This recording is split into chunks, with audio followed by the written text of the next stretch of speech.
All right, we're on the record in the case of Nicholas Ravello versus, and is it pronounced Keren or Keren? Keren.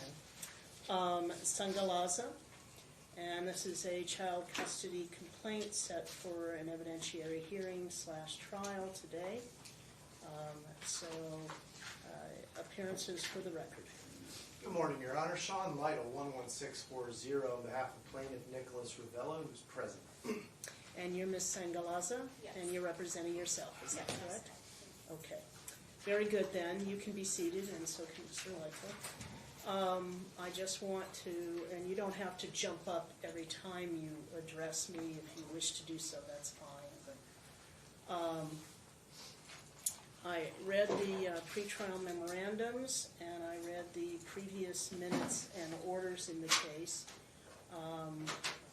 And so this is an evidentiary hearing to determine the custody arrangement. The custody arrangements that were previously ordered by Judge Gentili and Judge Marquis were temporary orders, not permanent orders. They were intended to be the orders in place only until the trial today, so this would be the trial on what the permanent orders would be. So at this point, Mr. Lytle, are you seeking joint, primary, or sole physical custody? We're seeking sole physical custody. All right.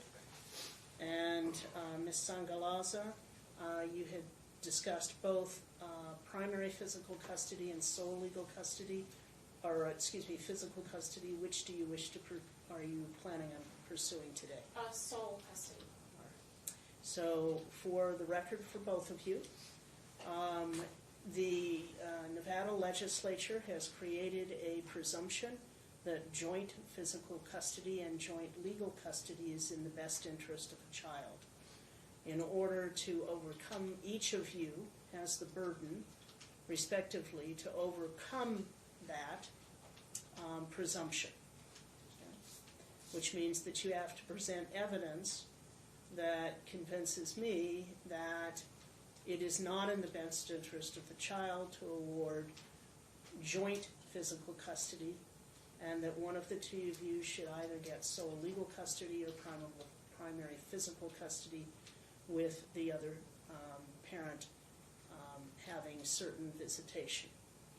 I will also note that asking for sole physical and sole legal custody is an extremely high burden because it is an equation by the Nevada Supreme Court almost with termination of parental rights.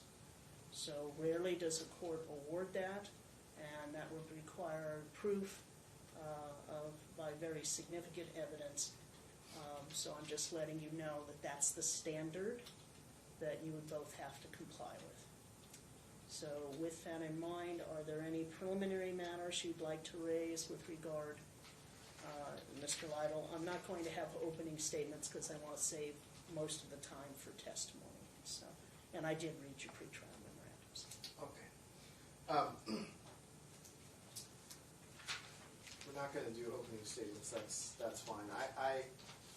I did want to figure out what we're going to do in terms of. Well, I sort of have two housekeeping matters or questions. The first involves the fact that, excuse me, there are only, Ms. Sangalaza has only identified 3 witnesses, one of whom is herself. Obviously, she's entitled to full participation in the proceedings. Can I object to that? I have one moment. I think she identified actually 3 in addition to herself. Correct. I stand corrected on that. Two of those 3 additional witnesses are her parents, who we had sought to depose in this case the day before their depositions were to go forward. We received notice that they would not be participating in those depositions. This was right on the eve of what was to be calendar call for the previously scheduled trial before the case left Judge Gentile's department. I'm not sure exactly what the nature of their testimony would be, but I would like to impose some restrictions on their ability to offer direct testimony in light of their refusal to participate in duly notified notice depositions. So that's question one. And then question two, or issue two, I guess, is because Ms. Sandovaza is representing herself today, I'm not entirely sure. I don't want us to get bogged down in a number of objections in terms of her questioning of our witnesses. And so I'm wondering if the court would be willing to entertain some sort of standing objections with respect to certain lines of questioning so that we can keep things moving today. I'm just not sure what the court's preference is on that particular issue. So, And then respond. hold on for just a minute. So the first issue is that he's asking that your parents not be allowed to testify because they failed to appear from the deposition after being noticed of the deposition. So that's the first issue that you would need to address. That would not prohibit him from calling them as what is known as an adverse witness, or for you calling them to rebut testimony that was presented in his case in chief. But that's what his request is. So now you can respond to that, and then we'll deal with the second issue. Okay, so the first issue, when it comes to the deposition, at our house we received the depositions about less than 2 weeks before we were supposed to appear. My parents already had plans to be out of town. They were not. They were out of town, and they sent, they emailed they emailed and they emailed a letter saying that they were unable to. I personally, that was my first week of classes, so I had to deal with financial aid. I already had appointments with financial aid, and I had appointments with my professors. So, I mean, you can't send out, you can't request How soon after you received the notice did you send the information that you would not be available on those days? The day before we were supposed to go, we emailed the letters. But because there's no timeline that says we have to, respond to that type of notice in a certain amount of time. We were given that notice less than 2 weeks before we were supposed to appear. Okay. So the first thing is the notice was adequate. That's a reasonable period of time. If you had conflicts, the wiser thing to do is not to wait till the day before to notify the parties, because then they don't have a chance to reschedule for a time period when you might be there. However, I am not going to employ a sanction that prohibits your parents from testifying in your case in chief, that is when it's your turn to present your evidence, but it may, you're not attending the deposition and they're not attending the deposition. Mr. Lytle is free to argue how that affects credibility. Okay? The second issue, Mr. Lytle, is that to enter a standard objection to certain topics without you telling me what those topics are, no, I cannot do that. So if you want to object, and I sustain an objection for particular reasons, and then, and this is true of either side, then you don't have to keep objecting if it's the same issue. I'll simply note, no, I already said you can't ask that question to either one of you, or that the witness can't give that answer to either one of you, depending on what it is. Because you are representing yourself, there is a certain amount of job that I have as a gatekeeper of the evidence to ensure that the trial is evenly placed. That simply means that if something is obviously objectionable under the rules of evidence, and you don't object, same thing is true, Mr. Lytle doesn't object, I do have the authority to say, no, that's hearsay, for example, and I don't see any exceptions, this is the technical way to phrase it, to the hearsay rule, so I'm not going to allow that question to be asked, and any part of the answer that started to come out before I started speaking would be stricken, and that applies to both of you, okay? And there are rules of evidence, though, and I cannot simply relax them because one party has an attorney and one party does not. Okay? All right. Anything else that's preliminary, Mr. Lively?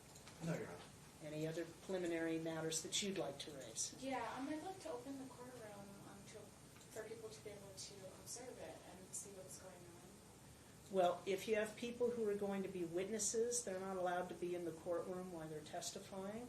Non-witness. Is there someone that's a non-witness that you want in the courtroom? I mean, they would not then be able to discuss the matter with you or anyone else. In other words, that person goes out and starts talking to your other witnesses. That would cause those witnesses not to be allowed to testify. And that person would not be allowed to testify themselves if you suddenly decided that something came up that you would want that testimony. Is there? Right, that's fine. Yeah, no, that's fine. I just wanted to make sure. You still want somebody in the courtroom that's, okay, and who would that someone be? Mr. Steve Stanson. Okay, and he's just your friend, or? Yeah. Okay, and Your Honor, we're going to object to that. Mr. Sanson operates a website, Veterans in Politics International. He's already been sort of weighing in on this case publicly and making disparaging statements about parties, counsel, and judges involved in this particular matter. And there is absolutely no legitimate basis for him to be in the courtroom today. We're talking about a very young child, not even 2 years old yet. And I would ask that, with the exception of the witnesses as they are called, that the courtroom be closed for today's proceedings to outside observers. on what basis do I have to close it to the public? Again, because we're dealing with a very young child here and we're dealing with some very sensitive issues, and because with this particular witness there is a history of basically in real time,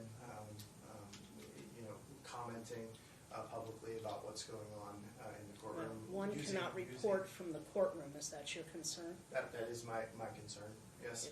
If he can certainly watch, but he cannot report from the courtroom, which Absolutely. means that his electronic devices need to be lodged with the marshal. Absolutely, Your Honor. Okay, that would be appropriate, so you can ask Mr. Sanson to come in under those conditions. Okay. So you can allow him to come in, and I'll let him know what those conditions are, and then he needs to get his communication devices to. Thank you, Your Honor. Mhm.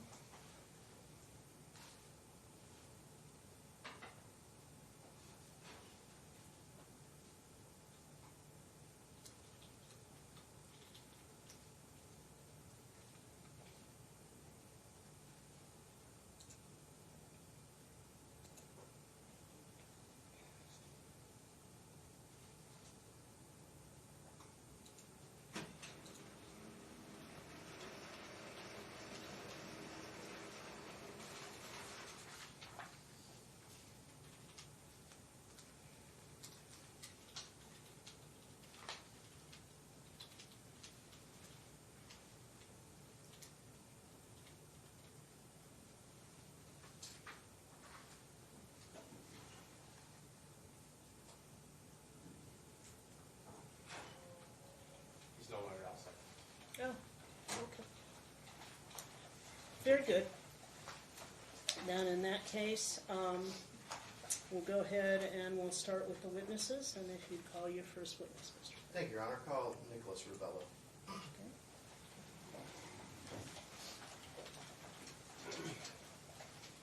You can remain standing with your right hand to be sworn. You do solemnly swear testimony you're about to give in this action shall be the truth, the whole truth, and nothing but the truth, so help you God. Yes.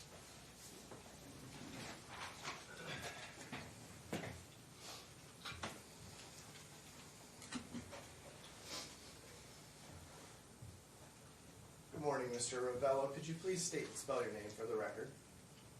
Nicholas Charles Ravello, Nicholas, Charles Revello. Thank you.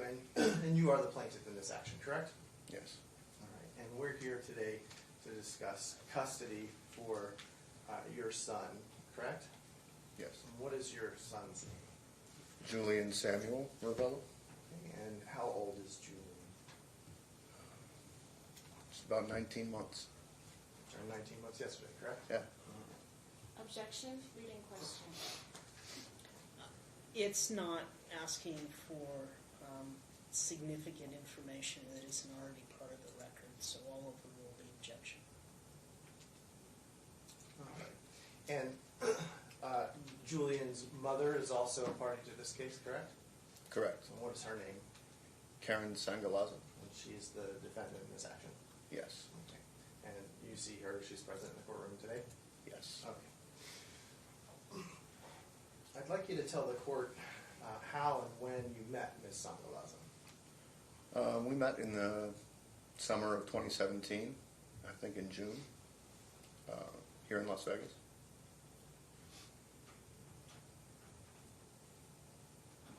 And did you pursue a relationship with Ms. Sangalaza? Yes. What was the nature of that relationship? Was it friendship or something more significant? Yeah, we started dating as soon as we met. We were inseparable. Spent every night together for many months. And how would you describe the relationship between you and Ms. Sangalaza in the summer of 2017? A lot of fun. Yeah, very positive. Now, at some point, Ms. Sangalaza became pregnant, correct? Yes. With your son Julian. Yes. Okay. When did you find out approximately that she was with child? We found out in late August after we had moved to Wisconsin together. Okay. Of what year, sir? 2017. So later in that same summer. Yeah, about 2 months after we met. Okay. And what was your reaction to the news that she was pregnant? I was shocked. Shocked in a good way or in a bad way? In a, this is very unplanned sort of way. Okay. All right. Did you make any plans with Miss Sangalaza as to how you were going to proceed with the relationship, if at all? Well, we were living together at the time, and we were dating with no signs of stopping. And once she was pregnant, I thought any decisions regarding the child should be up to her Okay. at that point. Meaning what? Meaning if we wanted to pursue raising the child or other avenues like, I don't know, adoption, I wanted to let her make all those choices. Okay. And you said you were living in Wisconsin at the time? We were at my home in Ripon, Wisconsin. When did you move to Wisconsin? It was probably early August of 2017. And it was after you had moved to Wisconsin that you learned of the pregnancy? Yes. Okay.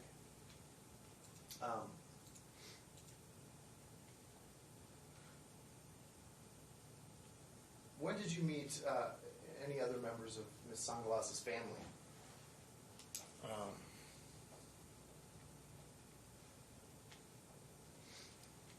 I don't recall if I met them that summer. I know I did spend Thanksgiving of 2017 at their home in Las Vegas. Okay. Were you still living in Wisconsin at the time? Did you travel back for that, or? Yes. Okay. So her family was living still in Las Vegas. You were living in Wisconsin with Ms. Sangalaza, and you traveled back for the Thanksgiving holiday in 2017. Is that what you said? Yes. Okay. Was there discussion of her pregnancy at that Thanksgiving gathering? Everyone was aware, as far as I know. And what was the reaction of her family to the pregnancy? They seemed supportive. And when we're talking about her family, how many people are we talking about? Her family at that time was living in North Las Vegas. It was her mother and father and her two siblings, Isabel and Barrett. Okay. So it's a sister and a brother? Yeah.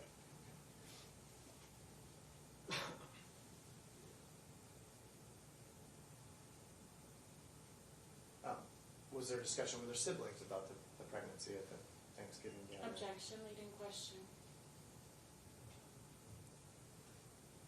The question is,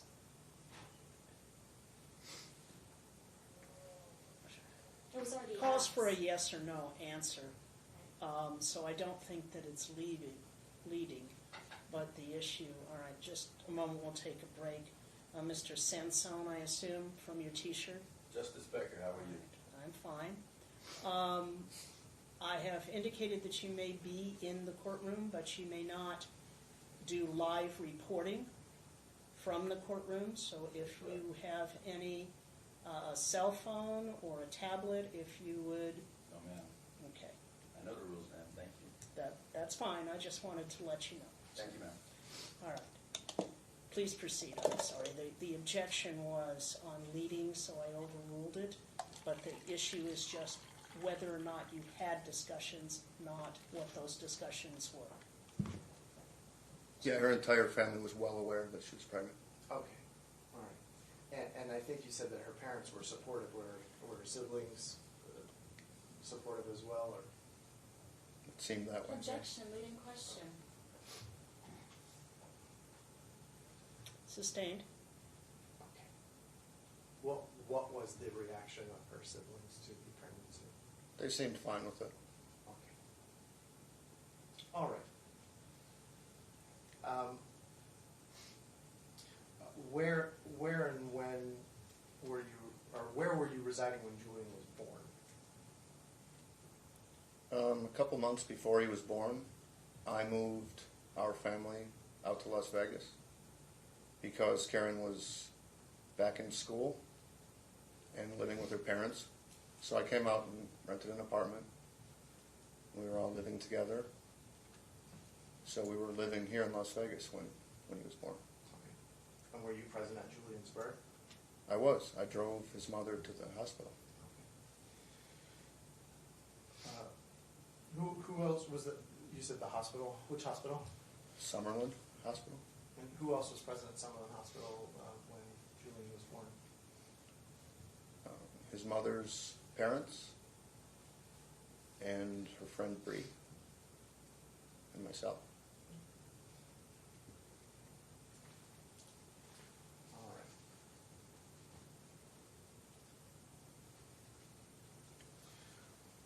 So, you said earlier that the relationship prior to, or in the early days was, I think you said fun. Okay? Yep. So we just, okay.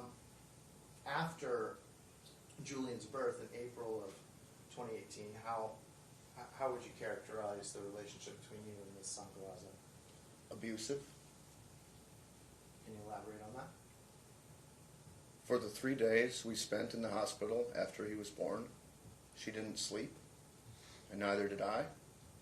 I was staying awake to allow her to sleep, and she verbally abused me for 3 days straight, including threatening to leave me off the birth certificate. Did she leave you off the birth certificate? No, So you are identified as Julian's father on the birth certificate? I'm definitely his father. Okay. So at the time, you and Ms. Sangalaza were living together in an apartment you rented here, correct? Correct. Okay. Is that the apartment that you took Julian home to when Objection, you left the leading hospital? question. Sustained. Where did Julian first live when he was born? I wanted him to live at our apartment with myself and his mother, but her family insisted that they go to live in North Las Vegas. And they put him in their car and left without our consent. They essentially kidnapped him right from the hospital. Who all went in the car with them? Her mother, her father, and her, and the baby. Her meaning? Julian's mother, Karen. Okay.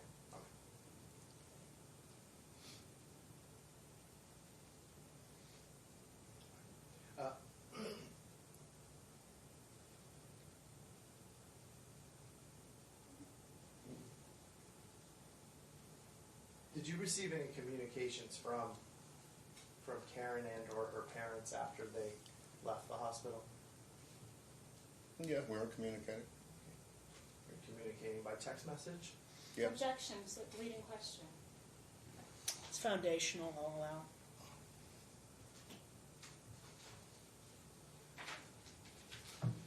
Madam, may I approach the witness? You may.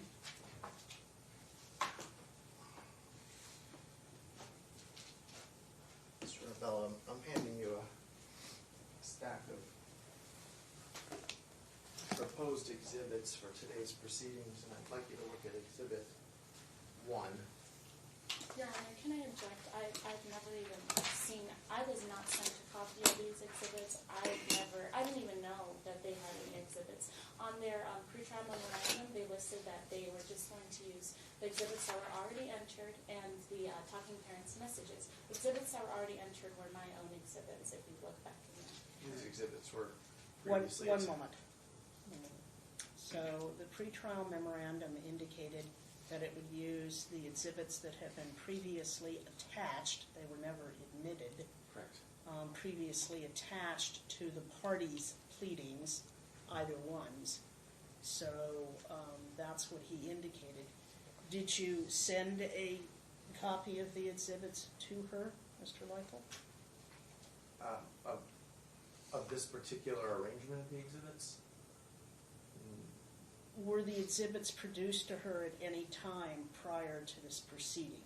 Well, again, so for example, Exhibit 1 that I'm asking him to look at right now was attached to a counter motion that was filed very early on in this case, and it was discussed at length in court. Okay. So the first thing is to have him identify exhibit number 1, and if you look at it, ma'am, if it's a document that was previously attached to a motion, then you would have had notice of it from the pretrial memorandum. Okay. You absolutely, you take the time to take a look.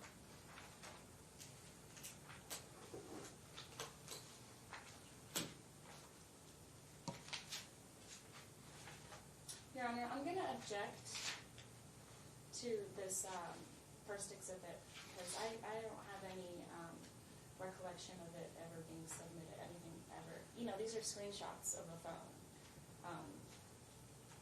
Yeah. Okay. Mr. Lytle, what pleading do you allege that they were attached to? Attached to our opposition and counter motion. Opposition to motion for temporary primary custody, counter motion for temporary sole physical custody, filed on August 7th, 2018.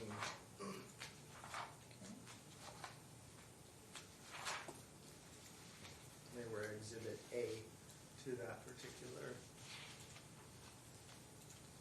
filing. All right. Why don't you continue to lay foundation while I double check and see whether or not that is. Okay, so is the clerk doing that? I think the clerk is doing that for me. Am I correct, Mr. Clerk? All right, so he is double checking, Thank you. and you can lay the foundation. All right, so have you looked at Exhibit 1? Yeah, I screenshotted it. Okay. And could you identify what Exhibit 1 consists of? It's a text exchange between myself and Karen.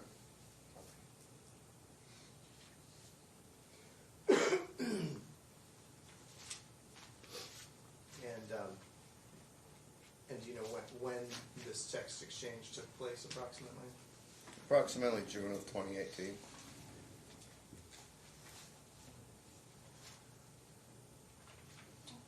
Can I object to that? One moment, the clerk has just indicated that the clerk has compared page by page the proposed exhibit number 1 with attachment A to the pleading, and has, it's A and B apparently to the pleading, and confirms that the documents marked as proposed exhibit number 1 are the same documents that were attached to the pleading in August of 18. Now, you have another objection? Yeah, I mean, there's no time or date. There's a time stamp, there's no date stamp. The witness claims that would go to the weight to be given the exhibit, not necessarily There's a its date stamp, admissibility. Saturday, June 30th, 10:58 One a.m. moment, sir. Okay. We haven't asked you All the right, question. sorry. All right, Mr. Lytle, if you continue to lay foundation, please. Thank you. I'd like you to go to the third page of Exhibit 1. Just for identification purposes, at the top in the center it says 8:11 a.m. You see that page? Which page, sorry? The third page. At the bottom right corner it says 1 of 1, but there's a few pages that say 1 of 1. So Okay. I believe this is what you're referring to at the top of that page. Did you say there is a date stamp? Yes. And what does that date stamp say? Saturday, June 30th, 10:58 a.m. Okay. And on this particular page, these messages, are these your words or the defendant's on this page?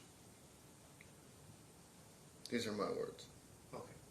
So that first entry that's stamped June 30th, can you just read for the court what you wrote to Ms. Sangalaza? One moment, are you moving now for its admission? Oh, I'm sorry. Yes, Your Honor. I move to admit Exhibit 1. Any other objections? Yes, Your Honor. This exhibit was already dealt with previous in a different hearing. I mean, I don't understand how, like, what it is they're trying to establish. I don't know what they're trying to establish either, but the fact that it was attached to a previous proceeding does not prohibit it from being admitted into evidence at this point in time. Generally, I can say that the reason people attach emails and text messages is to show that the parties aren't capable of getting along. But that would be a relevance objection, and what is the relevance of the text messages, Mr. White? Excuse me, Your Honor. The relevance of the text messages is to establish that essentially shortly after the child's birth there was a protracted period of withholding of the child from all contact with the plaintiff as demonstrated by these messages, and then also to establish Ms. Sangalaza's basis that she asserted for that withholding. All right. The objection is overruled. Foundation has been laid. The exhibits will be admitted. Okay, so again, Mr. Ravello, if you could read what you wrote to Karen on June 30th.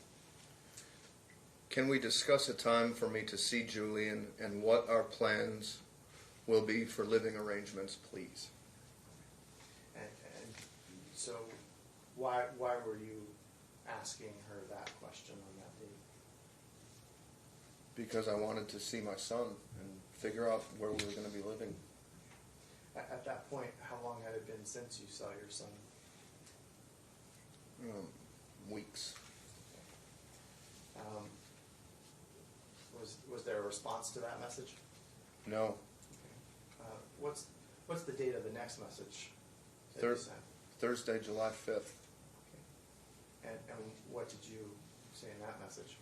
Can we discuss a time for me to visit Jay and establish our living arrangements, please? Okay. And then was there a response to that message? No. So what was the date of your next message to Karen? Sunday, July 8th. Objection. And what? One moment.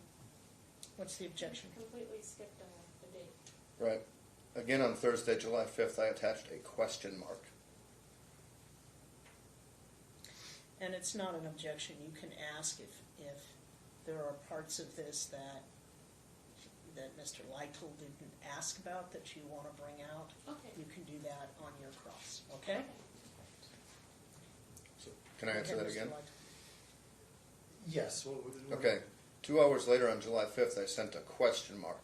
Okay. And was there a response from Ms. Sangalaza to your question mark? No. What was the date of your next communication with? 3 days later, July 8th. And what did you write to her on that date? Hi, Karen. Please contact me. Was there any response to that message? No. What was the next communication with Ms. Sangalaza?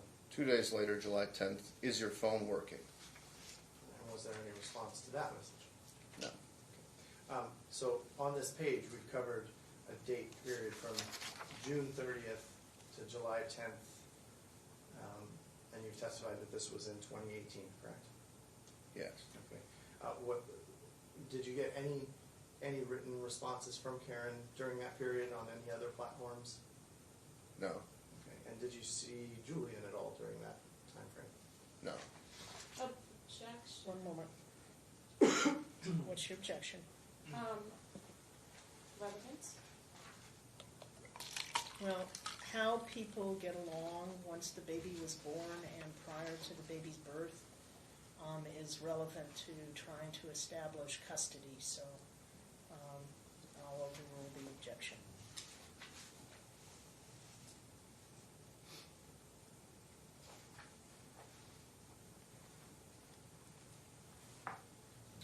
All right.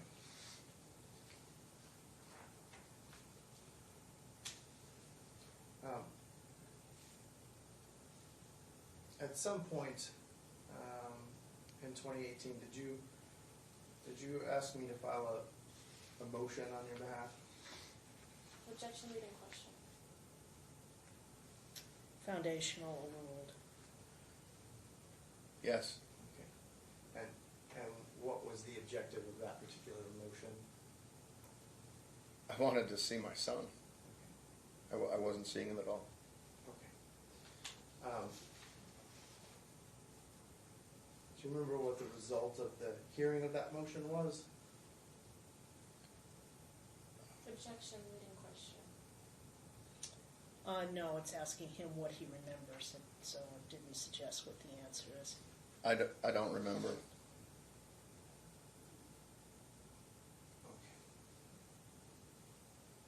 Okay. Are you asking the first? Objection, witness already answered the question. Sustained. Let's jump back. You're the plaintiff in this action, correct? Yeah. Okay. Do you recall when your complaint was filed? Objection, question was already asked. No, he didn't actually answer when the complaint was filed, just a general time period when he saw his attorney.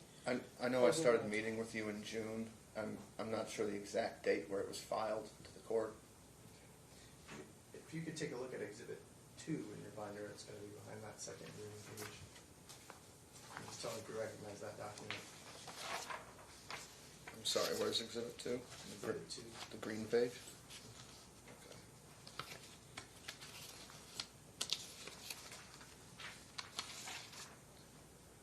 Okay. All right.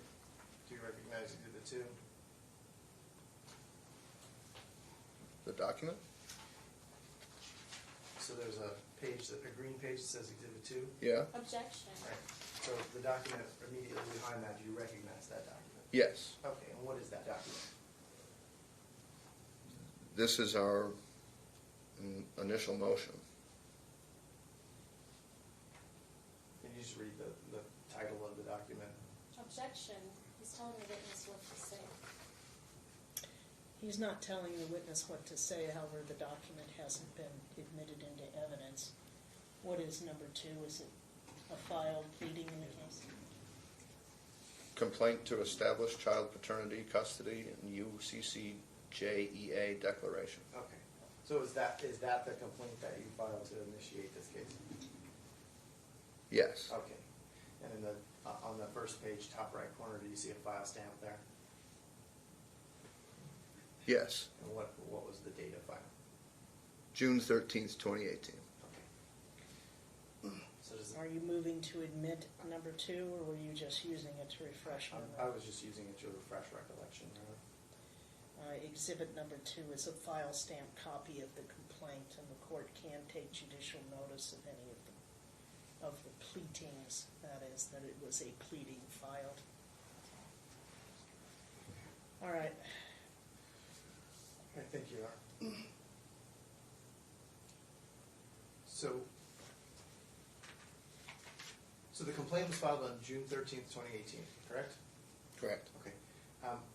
How long after that date did you next see Julian? Objection, leading question. It's not leading, ma'am. He asked him how long. He didn't suggest an answer. Overruled. It was around a month. Yeah, I would say at least a month. Okay. And Your Honor, may I respond, please? have, have, When you have your time to testify, you can then Thank you. testify as to what you think he doesn't remember or what he said that you don't agree with, Okay. but not while he's testifying. Okay, go ahead. all right, and prior to the filing of that complaint on June 13th, do you recall when was the last time you had seen Julia? It had been weeks. How many weeks? 2? Objection. One moment. He's telling the witness, he's leading the with the I'm witness just trying to get a to little 2 bit more weeks. specifics. Your Honor. I think that A, it is leading, 2, it's cumulative because he already testified in the context of the text messages, a response to that. So I'll sustain the objection is cumulative. Okay. I believe you testified earlier that that Ms. Sangalaza and her parents had left Summerlin Hospital with Julia, correct? They did. Okay. So in total, how much time passed between that time and the next time that you saw Julia?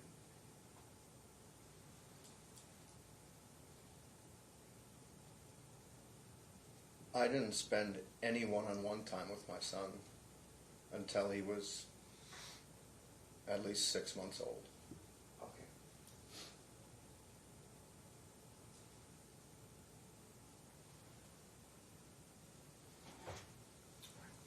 Let me get you to turn ahead to Exhibit 5.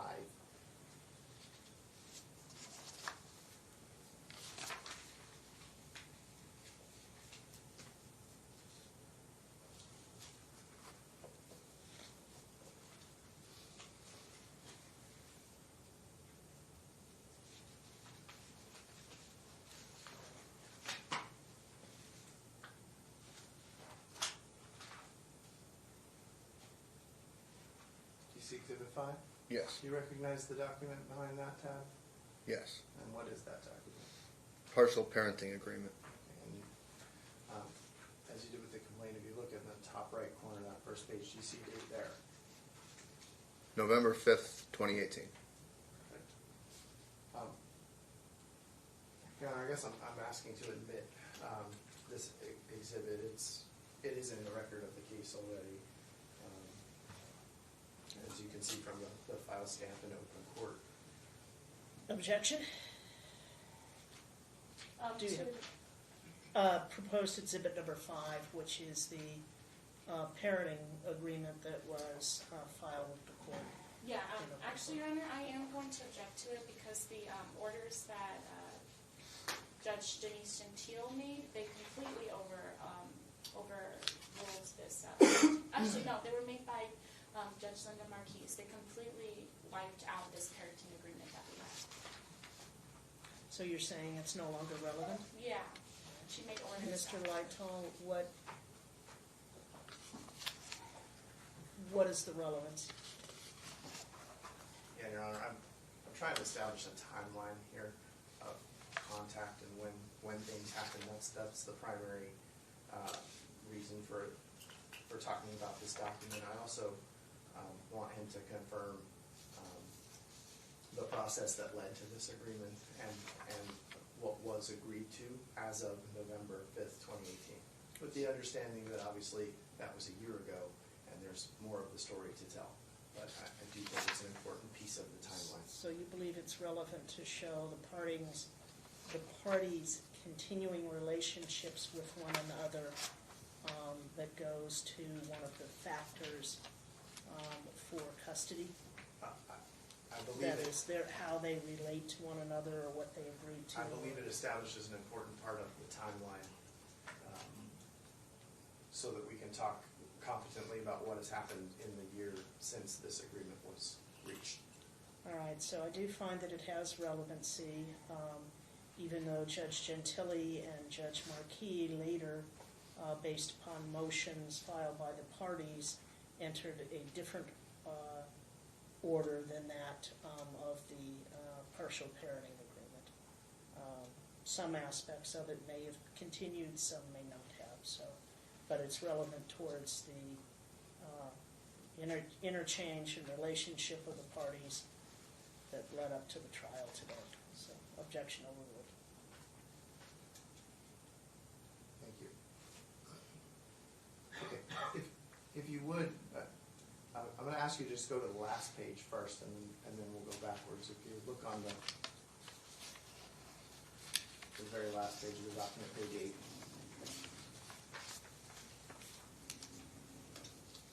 See a bunch of signatures on that page? Yes. Okay. Is your signature on that page? Yes.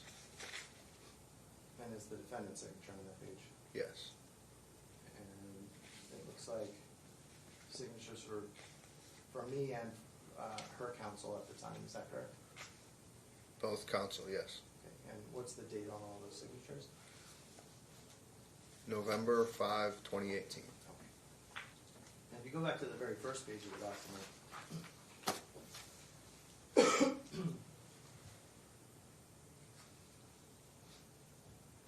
and you see a heading that says legal custody provisions. Yeah. Okay, can you read the second sentence under that heading? The parents agree to joint legal custody of the child named above. Okay, and then can you read the following sentence? The parents agree to provide each other with the names, addresses, and phone numbers of all medical, educational, child care, and other providers of professional services for the child. Okay.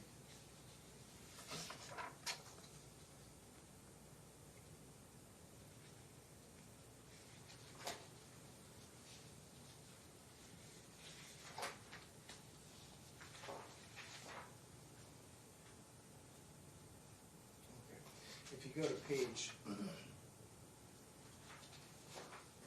2, at the bottom, there's another heading that says timeshare provisions. Do you see that? Yes. And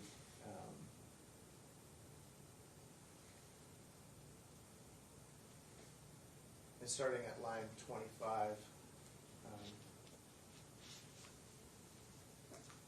Can you read just the first 2 sentences of that second paragraph there? Yes. The father's timeshare is defined as beginning after the father has concluded his court-ordered infant and newborn care class.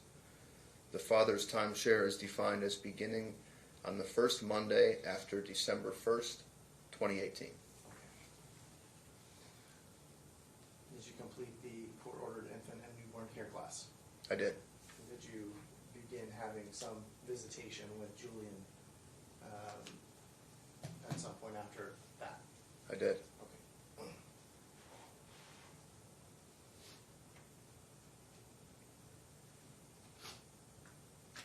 All right. Once that visitation began,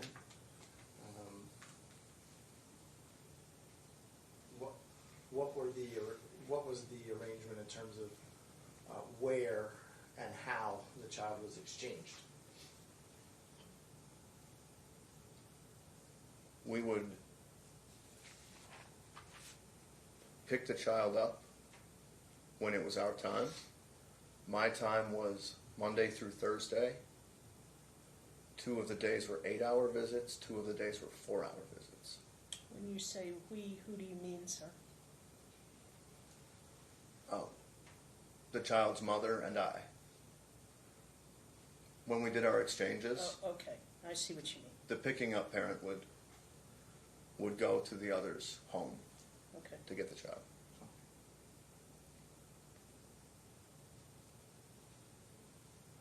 So, do you recall the address that you were going to for your pickups?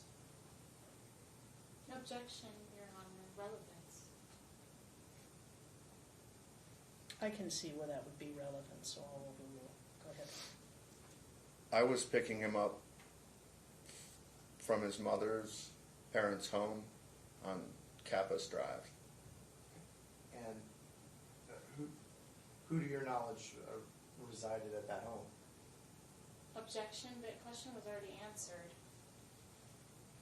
He did say that it was from her mother's home. You want to know who else besides? Correct. All right. To his knowledge, who all overruled. lived at that house? Okay. Besides her parents. Sure, if anyone. It was the same lineup I mentioned before. The two parents and the two siblings, Isabel and Barrett.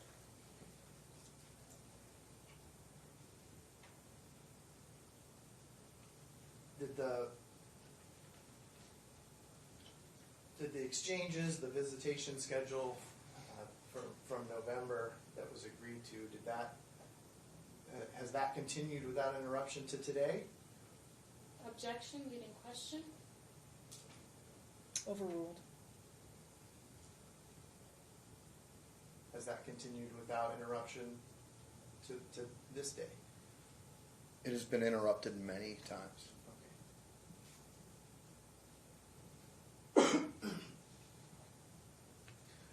Do you recall the approximate date of the first interruption of that schedule?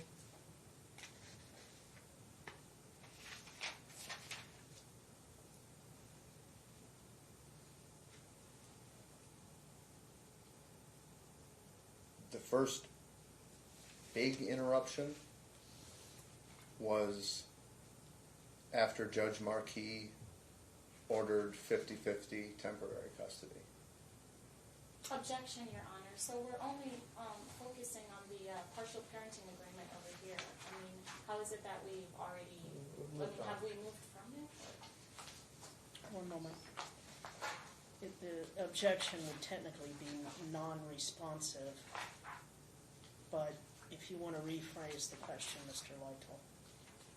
Okay. Your question said departing from the parenting agreement. His response dealt with something other than the parenting agreement. Let me just ask you sort of a different foundational question. Have there been any period since November of 2018 when visitation by you or custodial time by you was denied by the defendant? Yes, Okay. the very first day. Okay. She claimed Veterans Day was her holiday, and it was mine that year. So Objection, I Your missed Honor. visitation the very first day. Objection, Your Honor. Go ahead. So leading question, and then he's pulling things from the air. I mean, there's nothing to back up this claim. That would go to the weight to be given to his testimony, not whether he can say it. Objection is overruled.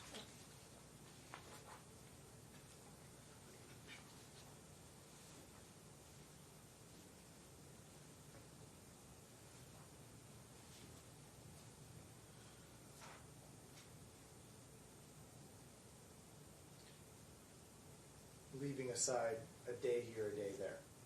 Okay, I just want to sort of a yes or no question. Since November of 2018, have there been any sort of extended periods when visitation or your custodial time was denied by the defendant? Yes, Okay. And do you recall when the first of those extended periods was? yes. The first extended period was the entire months of February and March of this year. 2 straight months.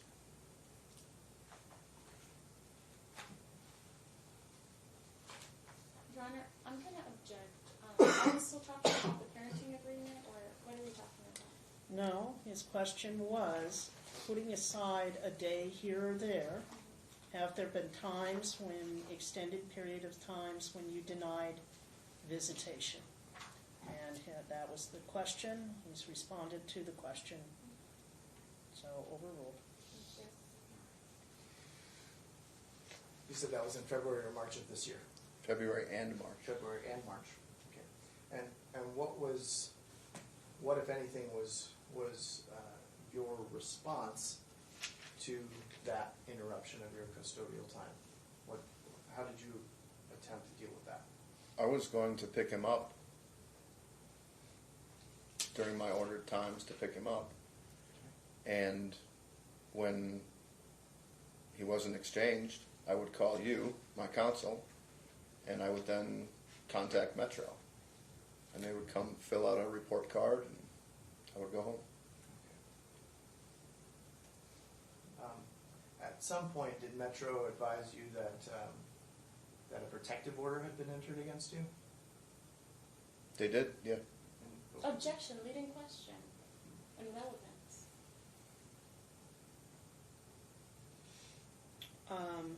I'll sustain it as a leading question.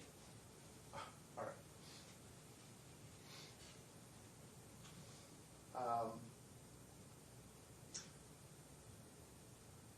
When Metro would make contact with you at these attempted exchanges, what sorts of things did they tell you? They would typically, Objection, hearsay. Counsel? Goes to his understanding of what it's just to his state of mind. I'm not introducing this. I'll allow it as to his as state of fact. mind, not for the truth of the matter. So, sure, Metro would give me typically a police report card, but one time they did give me news that I'd been served a temporary protective order by her father.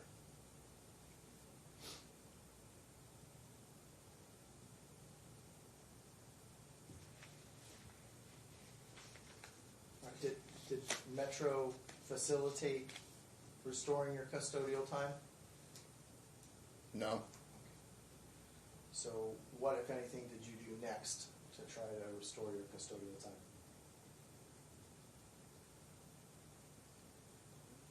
I believe I had my counsel file motions for pickup orders.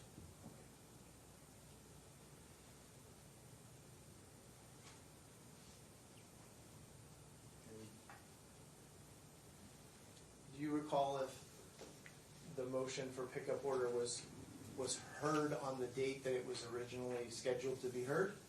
Objection, leading question. it's not leading, it doesn't to suggest an answer, so, and it's foundational overruled. Can you say it again, please? So you said you had instructed me to file a motion for pickup order, correct? Mhm. Okay. And was that motion then set for a hearing date?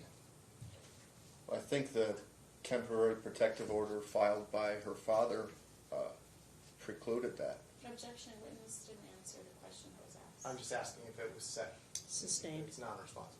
I'm just asking if it was set, leaving aside the TPO, or just talking about the motion for pickup order, was that set for a hearing in family court?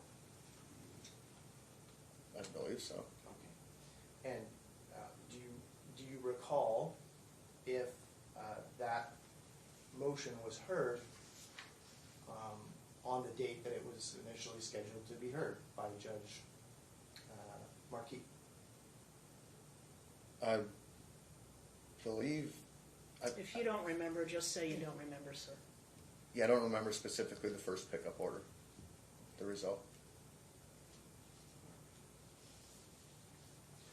Do you recall if, after the filing of that motion for pickup order, do you recall whether Ms. Sangalaza filed anything with the court?